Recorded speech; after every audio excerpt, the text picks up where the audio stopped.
Perú estaba con un equipo armado, había jugadores que tenían 31, 32, 33, o sea. El técnico argentino Ricardo Gareca, conocido por llevar a la selección peruana a un mundial después de 36 años y por revitalizar el fútbol nacional, reveló recientemente los motivos que lo llevaron a no continuar al frente del equipo. A pesar de haber dejado la selección, Gareca expresó en diversas ocasiones el profundo afecto que siente por el país. ¿Y le tenías confianza cuando ya no eras técnico de la selección para esta clasificatoria donde iban 6 cupos y medio?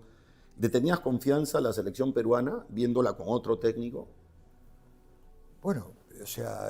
y sabiendo, por supuesto, que la generación que manejaste en muchos casos iban cediendo el paso. Nosotros hicimos 2 eliminatorias de 50 puntos. Fuimos de la cuarta selección compartida con Colombia, que Colombia hizo 50 puntos. En la suma de 2 eliminatorias, las selecciones que más puntos hicimos, vino Brasil, Argentina, Uruguay y Perú y Colombia. O sea... Perú estaba con un equipo armado, había jugadores que tenían 31, 32, 33, o sea, una linda edad para todo el proceso, pero lógicamente cuando hay un cambio como el que se efectuó, vienen ideas nuevas, vienen técnicos nuevos, es un proceso nuevo que comienza. Entonces, en ese proceso es porque querían ver a la selección en un cambio, sin lugar a dudas, o sea... Y eso es entendible y es respetable. Es inevitable que yo recuerde que en muchas veces Agustín Lozano y Juan Carlos Oblitas decían que la única alternativa y el único plan que tenía Perú era renovar con Ricardo Gareca. Yo recuerdo tu conferencia de prensa en la cual anuncias que no vas más con la selección peruana, cuando el abogado que te representaba dijo que se había quebrado el principio de confidencialidad porque se había deslizado información privada a los medios de comunicación. ¿Ese fue el detonante? Lo que pasa es que con Agustín Lozano había la confianza suficiente porque si bien yo renové los 2 periodos con Edwin Oviedo, cuando asume Lozano había la confianza suficiente porque previo a todo esto, aparte del proceso, fuimos a desayunar, a almorzar, había un interés real de todo. A nosotros nos podían haber comentado tanto a mí como al profe qué es lo que tenía pensado. Cuando mi abogado dice se viola la ley de confiabilidad, es porque todos los medios anunciaban lo que en definitiva terminó sucediendo. Lo que nunca pensábamos nosotros, que lo que decían los términos que les propusieron ya lo sabía la prensa. Lógico, o sea, nunca nosotros, ni siquiera le preguntábamos al presidente, o sea, esto es verdad, lo que se está hablando, todas estas cosas son verdades, porque era tal la confianza que había, era tal el interés que había de parte de ellos para que continuemos, que yo no me hacía eco, yo siempre creía en la palabra del presidente y la palabra en este caso de Juan Carlos, o sea, yo siempre que nunca... Pero llegó un momento en que ya no. No, o sea, lo que trato de decirte de que hasta último momento nunca nos dejamos llevar por lo que decía la prensa, sino que nos dejábamos llevar por el diálogo. Por el diálogo. Entonces, cuando tocó el momento de la renovación, nos dimos cuenta que era igual a todo lo que se hablaba anteriormente, porque viste... Entonces, que la voluntad era más de la boca para afuera que auténtica. No, la forma no nos gustaron, o sea, no me gustó la forma, no me gustó determinada Digamos, cosa. Para hablar de la forma, tenía que haber viajado a Buenos Aires a conversar contigo el propio Lozano, el propio Juan Carlos. Es que viajó. Pero no se juntó contigo. Claro, no se juntaron. Lo que pasa es que no se juntaron. No se juntaron con mi abogado. Yo no hablaba de esos temas. Así es. Pero con tu abogado se sentó un emisario. Claro. ¿No? Y con mi abogado y con mi hijo. Estaba mi hijo también, el mayor. Entonces, bueno, no lo atendió. Agustín los presentó. Lozano se presentó, pero después se fue. Dejó a gente encargado de negociar, entonces, pero bueno, no hubo negociación, no alcanzó a haber negociación porque hubo... Ese procedimiento no les gustó, les restó confianza. Es que no hubo negociación porque hubo una propuesta, era esa propuesta, ¿me entendés? En la cual se contemplaba muchos puntos.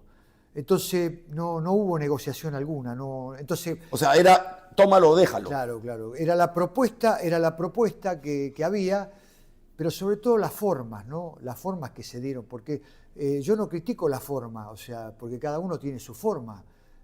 Conmigo esa forma no va. ¿Por qué? No va porque primero que no estoy acostumbrado, porque las 2 veces, primero que yo cuando arreglé contrato con cuando arregló mi abogado contrato con Gozo, habló con el presidente, y segundo, en la renovación habló con el presidente también. Entonces, la tercera opción, que se hablaba con otros miembros de la comisión directiva, y la manera que fue un papel que se le dio a mi abogado, en cual ¿Dónde estaba la propuesta?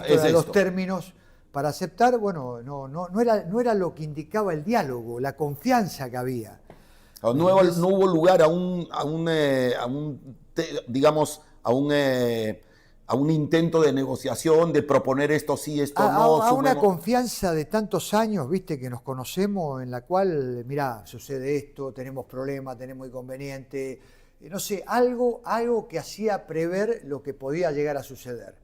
Que después no tengo ningún problema, o sea, puede ser que haya dicho que sí, puede ser que haya dicho que no tiene nada que ver, sino la forma por el tiempo y la confianza que había. ¿Se sintieron algo maltratados? Pero no puedo decir maltratados por el hecho que, para lo mejor para una persona, para Lozano quizás es la manera de negociar que tiene él. Okay. Entonces yo no puedo decir maltratado, no puedo decir ese término. Pero desde tu lugar, claro, tú tienes una manera, tú dices, me sentí desairado, incómodo. No estaba claro, porque yo en lo previo, para que el interés que había de Perú, de él, de la comisión directiva, en lo previo tuvimos desayuno, almuerzos, todo, un montón de circunstancias como para hablar en forma privada, tranquilo, con confianza, de todo lo que podía llegar a suceder. Entonces, eso es lo que de pronto entendí, que hay formas y formas. La federación, en este caso presidida por Agustín, la forma que encontró es esta, y la forma que yo encontré es decir, era otra. Ahora, yo recuerdo tu conferencia aquí en Miraflores, despidiéndote de la selección, donde estuvo presente Juan Carlos Oblitas. Sí. Un par de días después, conferencia de prensa de Juan Carlos Oblitas anunciando su renuncia a la Federación Peruana de Fútbol porque su cargo se lo habían ofrecido a Roberto Silva. Pero a los pocos días, Juan Carlos Oblitas renovaba con la Federación con un nuevo cargo, el de director general de fútbol. ¿No te hizo ruido? No. Yo, con Juan Carlos, todo lo demás, yo lo único que digo nada más y lo único que les puedo decir, que bueno, que dado los años que yo conozco a todos, no era simplemente, no estuve de acuerdo en algunos acontecimientos y solamente dije que no, pero después no, yo soy un agradecido a Juan Carlos porque él le dijo a Edwin para que me contratase, entonces Edwin habló conmigo y al final me terminó contratando. Entonces, bueno, todo ese tipo de cosas, viste, yo soy un agradecido. Después, lo que cada uno decide para su futuro y todo, yo en cuanto a eso no tengo nada que decir.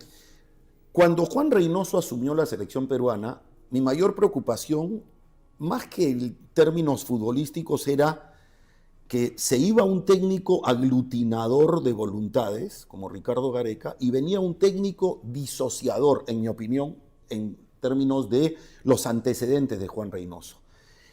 Y lo que más me preocupaba era que él decía que quería aquella isla que era la selección, convertirla en una península que tuviera un vínculo, vasos comunicantes con el fútbol local.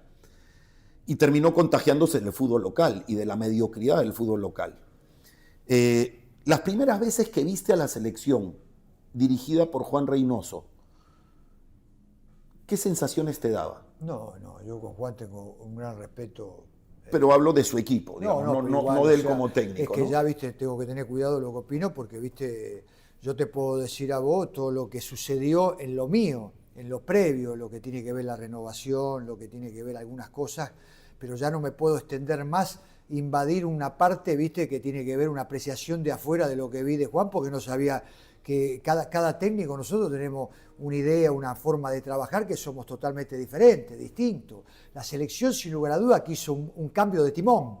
En conclusión, Ricardo Gareca decidió no continuar como entrenador de la selección peruana por una combinación de percepciones profesionales y de forma, sintió que las negociaciones carecieron de la transparencia necesaria, que el proceso debía cerrarse, y que, aunque no hubo conflictos personales, era mejor dar un paso al costado. Aún así, mantiene un profundo lazo con el país y no descarta volver si se presentan las condiciones adecuadas.